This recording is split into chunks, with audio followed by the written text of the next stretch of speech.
I'm Sebastian St. James. There is a big tax bill that you could get from investing in US stocks, and I'm here to investigate. In a previous video, one of my viewers said, "Thanks. What are the tax repercussions of investing in the US stocks and various ETFs? Trying to work it out makes my head spin." ETFs have a different taxation arrangement. It's quite odd, so we'll come back to that, and in this video, we'll focus on individual stocks. This is Chris O'Halloran, and here's one of my channel members. Chris salutes the Australian flag every morning. Long way up, short way down. And he has a piece of pavlova for breakfast. And he only buys Australian stocks. Well, that's dinky die. This is Mike Preston No-Go, and here's one of my channel members. He may not look like this in real life, but today he does. Chris owns an iPhone, always shops at Amazon, and believes that American companies have conquered the world. So Mike buys US stocks only.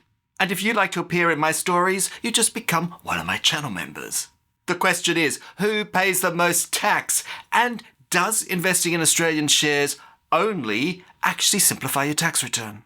Chris, the Australian investor, has found a company in Australia he absolutely loves. And there it is on the ASX, Drop Bear Tours. This is your chance to see real live drop bears in the wild, and they take you on tour. Wow, that's amazing. Although he has only recently bought the share, they're paying him a dividend already. Well, that's good timing. And here it is, it's just come through. $200 unfranked, $700 franked, right? And the franking credit that goes along with that is $300. The total net dividend, well, that's the $200 plus the $700. In other words, what you're getting in your pocket, which equals $900, tax withheld, $0. Mike, who only buys US stocks, has found one he particularly likes. Here it is, it's Liberty Inc. Oh, I wonder what they do. It's a US company that allows you to buy shares of the Statue of Liberty. Well, that is almost too good to be true. The Statue of Liberty that is so iconic. Who wouldn't want a piece of that? Mike has just received his first dividend. What is it?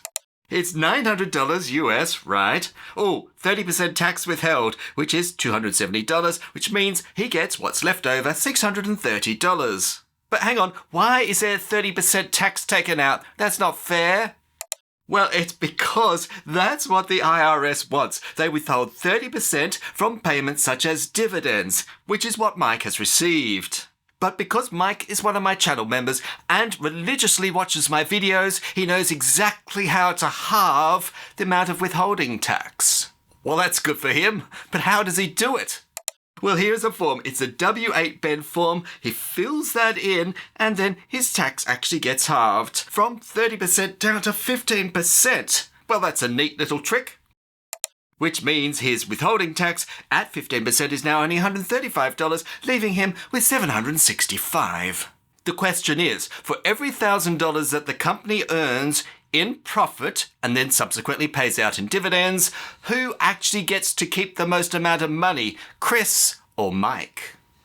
Well, let's take a look. Both Drop Bears and Liberty Inc. have earned $1,000, but of course they've got to pay tax on that. In Australia, the corporate tax rate is 30%. In the US, 21%. Wow, okay, so that's cheaper. That means Drop Bears pays $300 in tax out of their $1,000, Liberty Inc. only $210. So far, the US is in the lead.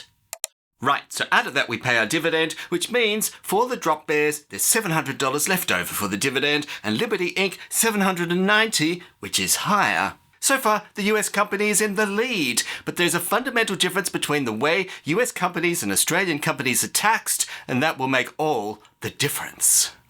So how are US dividends actually taxed? Well, the US has double taxation. Oh, that doesn't sound good. A company is taxed at 21% prior to paying the dividend. Okay, that makes sense. The individual is taxed after receiving his dividend. In other words, double taxation.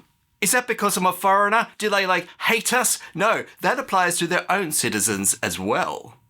Well, what about Australian dividends? Well, they have imputation credits. Oh, how do they work? A company is taxed at 30% prior to paying the dividends. Right, so that's higher than the 21% the US was taxed at. And the individual is taxed after receiving the dividend. So far the same, but is also credited for the company tax that's been paid. And that there is the difference. So for Drop Bears, the Australian company, you get a franking credit of $300. That's simply the $300 corporate tax that's been moved over into the franking credit square. In the US, well, no, you see, they don't have franking credits, so they move nothing. That $200 is permanently lost. Well, I don't like double taxation. And to add insult to injury, you also don't forget about that 15% that they've added on top of that. And there it is, 15% out of what's left over, because that $210 to start with was never yours. So 15% of the $790 is $118.50. The tax that we've just taken out there, the 15%, is called a withholding tax. In Australia, there's also a withholding tax. That's the not quoting your TFN withholding tax, but as long as you quote it, you never have to pay it. So let me get this straight. In the US, the original 21% corporate tax, I never ever get to see that again. But what about that 15% tax I paid to Americans? When the money comes back to me as dividends, as an Australian, well, I've got to pay tax all over again? Well, the Americans and Australians got together and they wrote themselves an agreement, which was ratified in 1983 in Sydney, which is the US-Australian Tax Treaty, which means any tax that you have paid, that's the 15%, gets to be counted against the tax when you do your tax return in Australia. So you still have to declare everything, but that 15% is considered to already be paid. All right, so what are we actually left over? What's a direct comparison?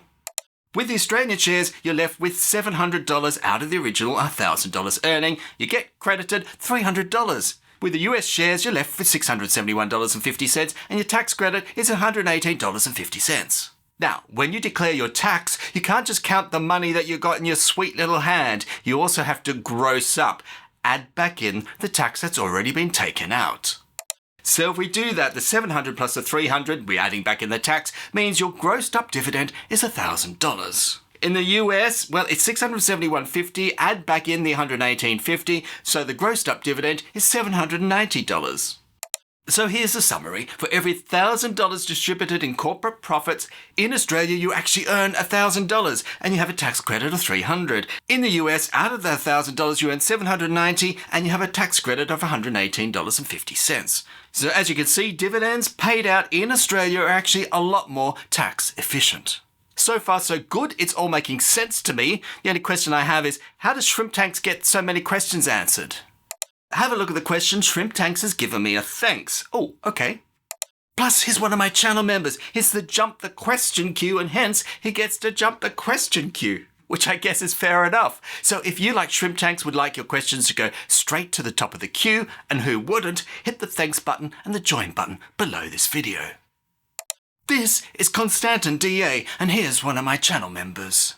As Constantin is a student and only a part-time worker, his tax rate is not even the 30% that he's paying tax on his dividends. If you earn less than $18,200, you pay no tax at all. Below $45,000, you're actually 19 cents in the dollar, which means you shouldn't be paying 30% tax in the first place. Constantin earns $17,000. He should be paying no tax. But he has. There's been a mistake and he's paid tax. So what happens? Well, fortunately in Australia, you get that money back, as in real money, into your bank account.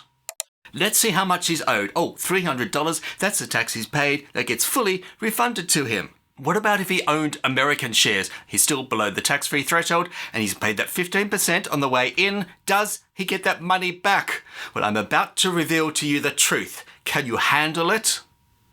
Non-residential companies, other than New Zealand franking companies, are not subject to the imputation system, and you will not be entitled to claiming a franking tax offset for any tax paid by the company. Boo! 2 thumbs down. So although he's below the tax-free threshold of 18.2k and he's paid $118.50 tax, he gets no refund at all. This is David, and here's one of my channel members. He may not look like that in real life, but today he does. David runs a trading empire and he donates to charity. Oh, good for him. David owns a number of stocks over in the US. Now, the good news is, if the amount of tax that he's paid is less than $1,000, he can just claim all that back. But if it isn't, if it's higher, things start to get a little more complicated. If claiming a foreign income tax offset of more than $1,000, you will first need to work out your foreign income tax offset limit. Oh, what's that? It works like this. Normally, when you have some shares, there's a number of deductions that you can make. Expenses are legitimately attributable to owning those shares. But if you're over that $1,000, there's a list of things the ATO will just forget about. You had those expenses? I know nothing about those. You can't claim them. Allowable deductions for items such as gifts, contributions, superannuation, and tax agent fees are not considered to be reasonably related to any amount on which foreign income tax has been paid, or other non-Australian source income. Will that affect us? In our case, fortunately, we're below the $1,000 at $118.50. In the examples I've given, I've quoted everything in dollars, but there is an elephant in the room. The Drop Bears, the Australian company, everything was quoted in dollary dues. But with Liberty Inc., all those dollar figures are actually quoted in Yankee Doodles.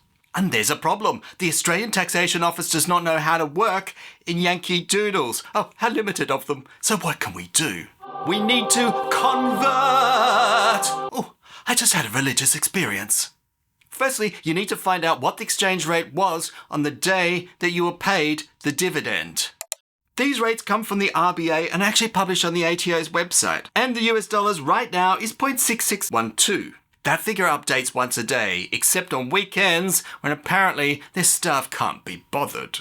But what happens if my exchange rate isn't listed on that page? If you use a foreign exchange rate for a currency not listed, you may use any reasonably externally sourced exchange rate for that currency. If I Google $1 Australian in US dollars right now, it's 0.66 American dollars. Based on what I'm seeing, the exchange rate listed in Google is basically the same as listed on the RBA's website. In other words, it doesn't have any jacked up fees in it. It is the real exchange rate, so you're probably okay using that. But take a snapshot so you've got evidence of the rate that you used. But what happens if I wasn't paying attention and my dividends actually came in and 3 weeks later it's like, oh, what's the exchange rate? It's impossible to find that out. Will I get done for tax fraud? The answer is yes, you will. You will go straight to debtor's prison.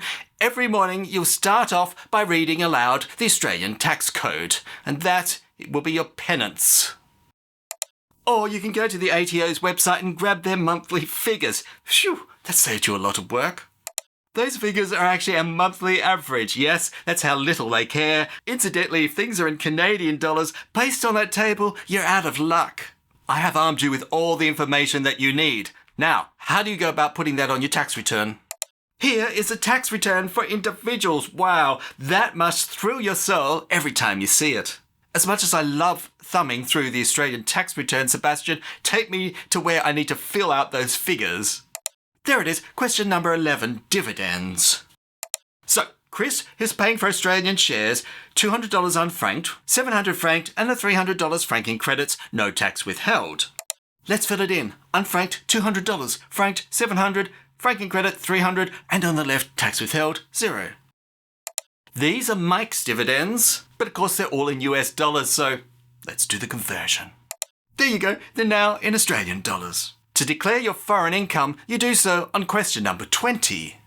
Right, let me have a look. Oh, Sebastian, there's no question 20. It goes from 12 and then on to deductions. There's no, not even a question 13. Fear not, there is a solution. Here is the tax return supplemental section. Oh, okay, that's where the extra questions have gone. Which is foreign source income and foreign assets or property. Making sense so far. In a sense, it's actually slightly easier because, of course, there's no franking credits, there's no franked and unfranked, there's just the 1363 and the tax withheld at 204. So we pop them in, there is a disaster. Now that Elizabeth Holmes from Theranos has been found out, people are wanting to know the truth, and there has been some rumours completely unsubstantiated, I hasten to add, that drop bears may not be real and you may not be able to buy shares in the Statue of Liberty. I mean, this is brand new information. Who knew about this? As a result, they're wanting to shut down our two companies. Oh, that's cancel culture at it again. But because people who watch my videos are 25% brighter than the average Australian, Mike and Chris got to sell their shares in time and at a profit. I'd expect nothing less. So how do we declare those capital gains on our tax returns? For Chris, you go to section 18. Did you have a capital gains event? Yes, I did. Are you going to apply an exemption? No, I'm not. The net capital gain was $3,000 and the total for the year, $3,000. What about Mike who sold US shares? Surely when it comes to capital gains, there's something incredibly complicated. If you're an Australian resident, your capital gains on overseas assets are treated in the same way as on Australian property. Chris and Mike fills in exactly the same section. Of course, Mike would have to convert his to Australian dollars. When I get capital gains, surely like dividends, the IRS is going to withhold 15% or something.